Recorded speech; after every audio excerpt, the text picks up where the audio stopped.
Hello everyone, তো তোমরা সবাই কেমন আছো? তো দেখতে পাচ্ছ আমরা স্টেশনে পৌঁছে গেছি আর ব্যাগপত্র নিয়ে রেডি। কোথায় যাচ্ছি তোমরা আস্তে আস্তে জানতে পারবে।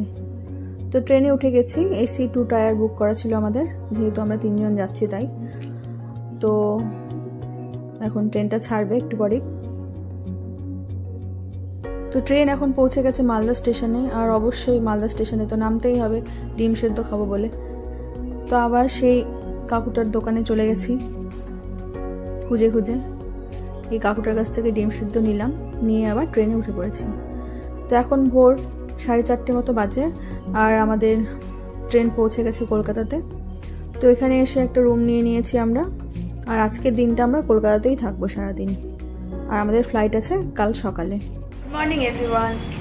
তো এখন ঘড়িতে প্রায় ওই 3টে মতো বাজে, আর আমরা এখন বেরিয়ে যাচ্ছি এয়ারপোর্টের উদ্দেশ্যে। কোথায় যাচ্ছি তোমরা আস্তে আস্তে জানতে পারবে। তো এখন আমরা যাচ্ছি এয়ারপোর্টের উদ্দেশ্যে। রাস্তাঘাট দেখো কলকাতার একদম ফাঁকা। খুব তাড়াতাড়ি আমরা এয়ারপোর্টে পৌঁছে গেলাম। আমাদের ফ্লাইট ছিল ভোরবেলা 6টার দিকে। তো চেক ইন করে আমরা এয়ারপোর্টের ভেতরে ঢুকলাম। তো এয়ারপোর্টে আমরা পৌঁছে গেছি, একটু পরেই আমাদের ফ্লাইট আছে, দেখতে পাবে কোথায় যাচ্ছি আমরা। আর এখানে উড়ান যাত্রী ক্যাফে বলে একটা খুলেছে, এটা ইন্ডিয়াতে প্রথম। এখানে 20 টাকা সিঙ্গারা, 20 টাকার গোলাপ জামুন এবং চাও পাওয়া যায় 10 টাকায়। তো আমরা উঠে পড়লাম ফ্লাইটে। আর দেখো সূর্যটা উঠছে আর চারিদিকে দেখো লাল হয়ে আছে, কি অপূর্ব লাগছে দেখতে চারিদিকটা। তো আমরা প্রায় পৌঁছেই গেছি আমাদের গন্তব্যে। দেখে কি কেউ বুঝতে পারছো যে কোথায় এসেছি আমরা? হ্যাঁ, আমরা এসেছি হচ্ছে আন্দামান। চারিদিকে একটু কুয়াশা মতো ছিল, তাই পরিষ্কার দেখা যাচ্ছে না। তো নেমে পড়েছি আমরা এয়ারপোর্টে।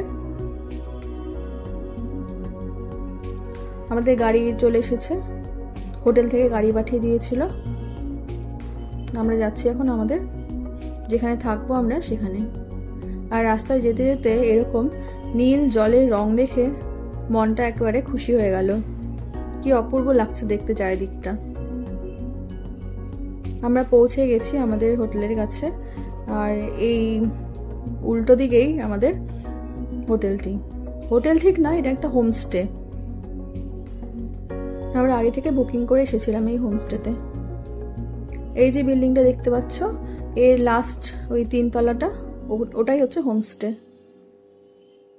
সি লাভি হোটেল। উঠতে একটু কষ্ট হচ্ছিল যেহেতু লিফট ছিল না, কিন্তু ওরা ব্যাগপত্র নিয়ে পৌঁছে দিয়েছিল উপরে। বেশ সুন্দর জায়গাটা, আর ভিউটা দেখো জাস্ট। ব্যালকনিতে দাঁড়ালে এত সুন্দর একটা ভিউ দেখা যাচ্ছে। চলো এবার ভিতরটা ঘুরে দেখাই তোমাদেরকে। ভেতরে এখানে একটা সিটিং এরিয়া বসার জন্য, আর সামনেই আছে ডাইনিং, একটা ফ্রিজ, আর এদের এখানে 3টে রুম আছে, তার মধ্যে একটা হচ্ছে ভিউ রুম। এখানে রান্না করে খাওয়া যাবে না, তবে এই যে চা কফি এগুলো বানিয়ে খেতে পারবো।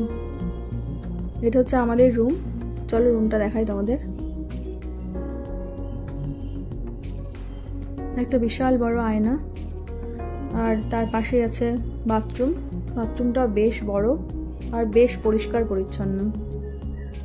তার পাশে একটা আলমারি আছে, আর এই দেখো আমার মেয়ে বসে আছে। এটা ওর এত পছন্দ হয়েছে যে কি বলবো। আর বিছানাটাও বেশ বড়। আর সব থেকে মজার জিনিস দেখাই তোমাদের তারা।